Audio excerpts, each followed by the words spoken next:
ছেলেকে রিসেন্টলি কিছুদিনের মধ্যে মারা হয়েছে, তাকে অনেক মানে ভালোইভাবে মারা হয়েছে, প্রচণ্ড কেটে গেছে তার।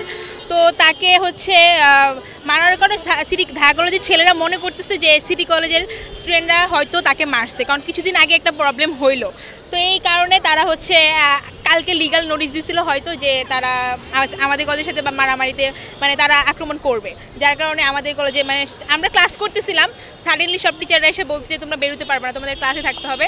পরে অনেকক্ষণ পরে জানতে পারলাম যে নিচে মারামারি লাগছে, এরকম একটা সিচুয়েশন। পরে টিচাররা আমাদেরকে বের হতে দেয় নাই, পরে কিছুক্ষণ পরে আমরা বের হলাম, জানতে পারলাম পরে একটা ছেলে হয়তো আমাদের কলেজে ব্যথাও পাইছে, তাকে মনে মেডিকেল মানে আমাদের কলেজে 3 মেডিকেল নেওয়া হয়েছে। সেটা শিওর বলতে পারছি না আমরা এর ব্যাপারে, কারণ আমাদের তো উপরে রাখা হয়েছিল, তো জানি না। গতকালকে ঝামেলার সাথে কোনো ছিল না, গতকালকে ঝামেলা একদমই আলাদা। গতকালকে যে ঢাকা কলেজের একটা ছেলে ব্যথা পাইছে। যমুনা ইলেকট্রনিক্স ঈদে ডাবল খুশি অফার সিজন 3, যে কোনো পণ্য কিনলেই পাচ্ছেন নিশ্চিত ঈদ উপহার। সেটা আমাদের কলেজের কেউ করেনি, ওইটা অন্য একটা ছেলে ছিল, এবং এটা জানা ওরা প্রমাণও দেখাতে পারে নাই যে আমাদের কলেজের কেউ করছে, কিন্তু ওরা অযথা আমাদের কলেজে হামলা চালায়। কালকে লিগ্যাল নোটিশ এই প্রায় 11:30টার দিকেই লাগছে।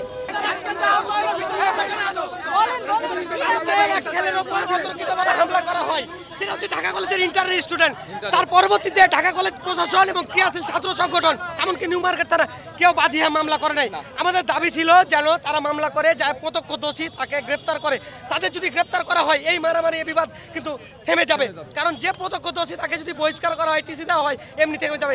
কিন্তু ঢাকা কলেজ প্রশাসন, সিটি কলেজ প্রশাসন এই বিষয়ে কোনো স্ট্রং কোনো পদক্ষেপ নিচ্ছে না, এমনকি প্রশাসনও নিচ্ছে না। এই কারণে আমাদের ঝামেলাগুলো দীর্ঘায়িত হতে আছে।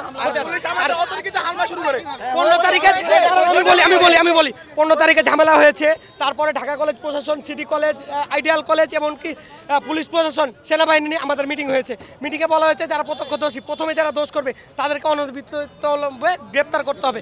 গ্রেপ্তার করে তাদেরকে কারাগারে পাঠালে এগুলা কিন্তু স্থায়ী সমাধান হয়ে যাবে, নতুবা হামলা পাল্টাপাল্টি হামলা চলতে থাকবে। কিন্তু প্রশাসন মামলা করলো না, তাদেরকে গ্রেপ্তার করলো না। ঢাকা কলেজের স্টুডেন্টরা 24 ঘন্টার আলটিমেটাম দিয়েছিল যেন 24 ঘন্টার ভিতরে কালকে যে ছেলেকে হামলা করেছে গ্রেপ্তার করে। গ্রেপ্তার না করার কারণে আজকের এই পরিস্থিতি। এই পরিস্থিতির জন্য ঢাকা কলেজ, সিটি কলেজ এবং নিউ মার্কেট তারা প্রশাসনই সম্পূর্ণ দায়ী, এখানে স্টুডেন্টরা দায়ী না। তো এটা হচ্ছে গত কিছুদিন যাবৎ প্রায় 10-12 দিন ধরে সিটি কলেজ উস্কানিমূলকভাবে 1-2 করে আমাদের ঢাকা কলেজের স্টুডেন্ট ইন্টারমিডিয়েট যারা ছিল তাদেরকে আহত করছিল।